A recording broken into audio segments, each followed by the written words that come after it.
practice and prevalence of privacy. Trying to work another P into the title. But with that, let's take a look as to what is the practice of it. Employers are free to fire an employee, uh, and employees can leave the position that they choose to at any time for almost any reason. It's called at-will employment. That really is a reality in the workplace unless you have an employment contract, unless you have an employment agreement with a union, with this negotiated collective bargaining agreement. That's called employment at will. In the private sector, you have some protections, such as anti-discrimination, of course. Employment contracts will protect you, collective bargaining. State law, there's some exceptions to at-will employment, but for the most part, you have that. Now, you also have other aspects of things that can roll over into the workplace. If you have in your private life a problem with alcohol and you have issues to the point that it's affecting your workplace performance, all of a sudden the employer can sit down and send you for formal testing to see if you have a problem with alcoholism. If you are using cannabis, which is now legal in 37 different states, either as medical or as a recreational aspect of it, it is a controlled substance federally. That means you are underneath federal guidelines if your company has a federal contract and you have to pay attention to it, and you can't show up with an impairment on the job. If you are playing games with 2,500 volts in the transformer and you're an electrician and you've been smoking marijuana, boy, you really get a real flash out of that one, won't you? Okay, you'll probably end up being dead. That's not the time that you can sit down and worry about whether or not you're free because I have my privacy rights. I can fry myself if I want to. No, you'll affect other people in the process. So pay attention to the aspect of the practical sense of what are employers' rights, because of the fact the employer is entitled to making certain that you are practicing safety in every single aspect of your job, and that includes making certain you are impaired. Just because the majority of states ban discrimination regarding political activities, but sometimes you will have aspects like Google. Once upon a time, they had a problem. They had everything was wide open. They really had a laissez-faire style of management, and to some extent they still do. And you'll have a lot of your tech companies will have this type of carefree attitude where everybody can say what they want to. Well, they actually had boards in their office that actually were political boards. One was this party, one was this party, and it got so bad of people really spurring each other, saying, "Oh, you're one of those." That is not what you're supposed to be doing. It's cute to have that, but when you have politics dividing workers in the office to the point you can't work with them, then you have a serious problem, and you have a right to ban that because of the fact it's interfering with the workplace. So pay attention to that. Now, you don't have the right to sit down there and interfere with politics outside the workplace, but when they drift into the workplace, you certainly have the right as an employer to say, knock it off, we're here to work. If you have a problem with that, then you need to sit down and deal with it outside the office. If you don't, you'll be terminated. And you put it in writing and you follow through on that. Now we have so much history of employers monitoring employees' lives.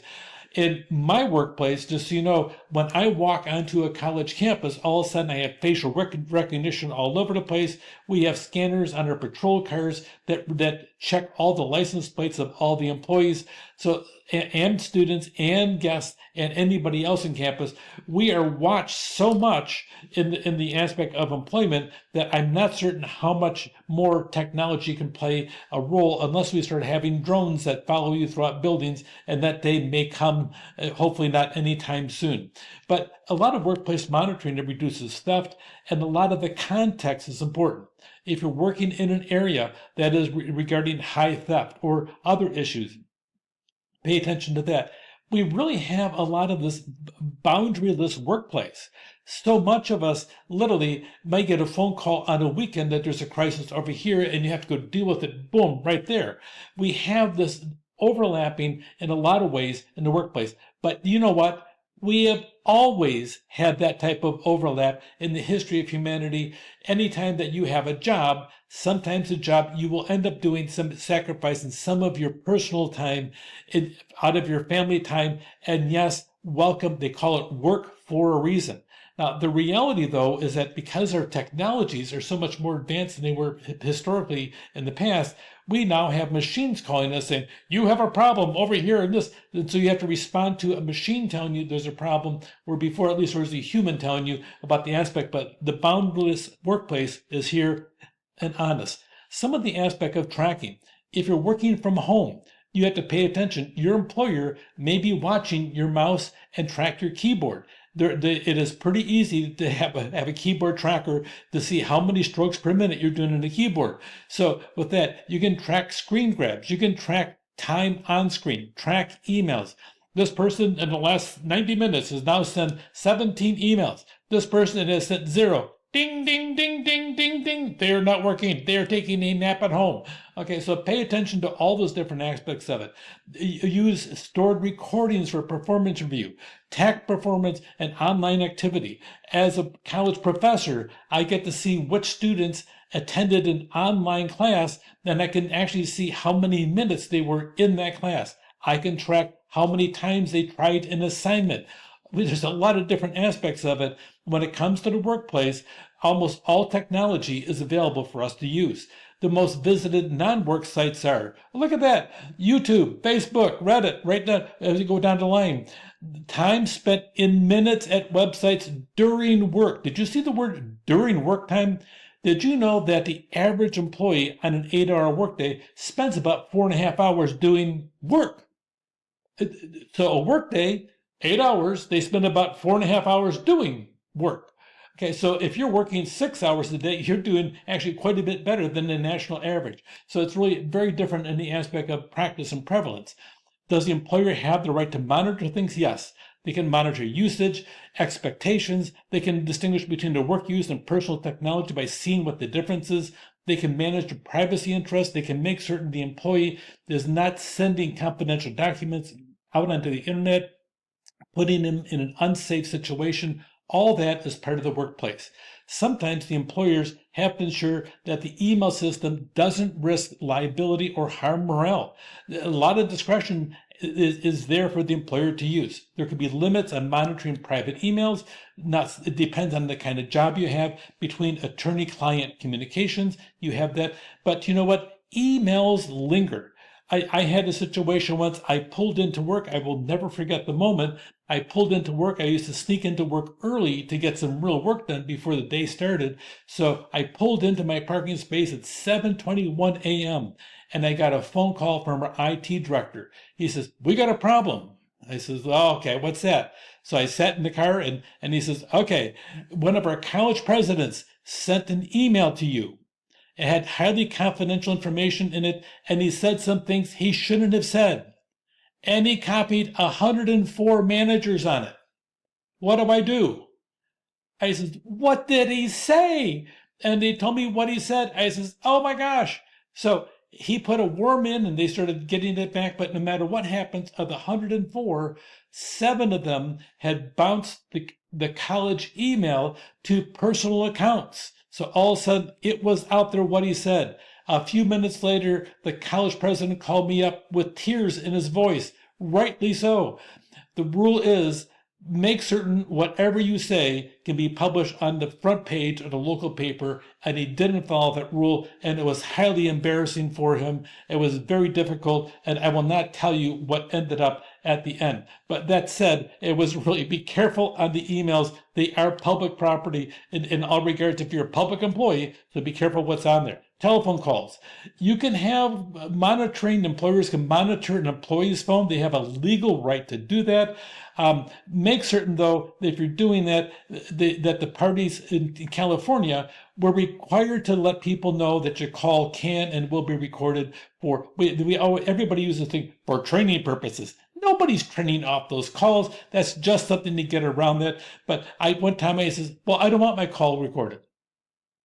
And the employee on the other end says, "Well, but that says," I said, "You said that you're going to record the call. I don't want it recorded. Turn off the recorder." They couldn't do it. They had no idea how to do it. I was probably the first one in years that ever did that. Email messages. A lot of times you have to sit down and pay attention. Literally, we had a case where we had a vendor lost the bid on a sizable contract, and so they demanded that we freeze all the emails that we had in our system, and they wanted copies of everything relating to that specific contract for the last 3 years. We ended up having to cost us, we had to bring a consultant in. It cost us thousands of dollars to do that. We had to freeze it. Email messages can and will be used against you too often if you aren't careful in the process. Voicemail, the same thing, and the internet use. If you have equipment, if you're using the internet, the employer has the right to track what you're on there with. Computer use policies, a lot of times you want to put it in writing.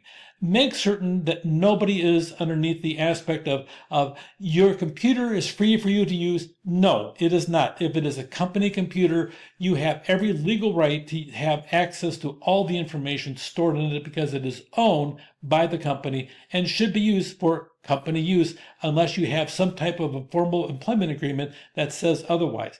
Full employee access to information gathered through the monitoring, that should be on there too. And there should be no perpetual monitoring, but if it deals with a company, yes, it should. And if it's on a company machine, it should as well. Bring your own device. BYOD, something brand new. Increasingly, we use our personal cell phones, tablets, laptops for purposes. I prefer really the laptop, but I have separate ones. I have a couple of personal computers and I have a couple business computers in the process as well. And I'm sure a lot of those that are watching this do something very similar. The challenge is the data stored on employee devices. If it's confidential data and you transfer it onto your personal device, who owns it? It is still the company's, and technically you're stealing information if you have a policy against it. Pay attention as to what you're doing. Make certain that your company is secure. And if you want to sit down and formalize something to make it secure, then put it in writing. Be cautious on using your own electronic devices. You're always better off to use a company computer for company work. Shop online at home, not at work, and then beware of emails and their distribution, and work at work. So do your shopping at home and do your work at work. And if you can, make sure you do your work on your computer, your work computer, if at all possible. Take care.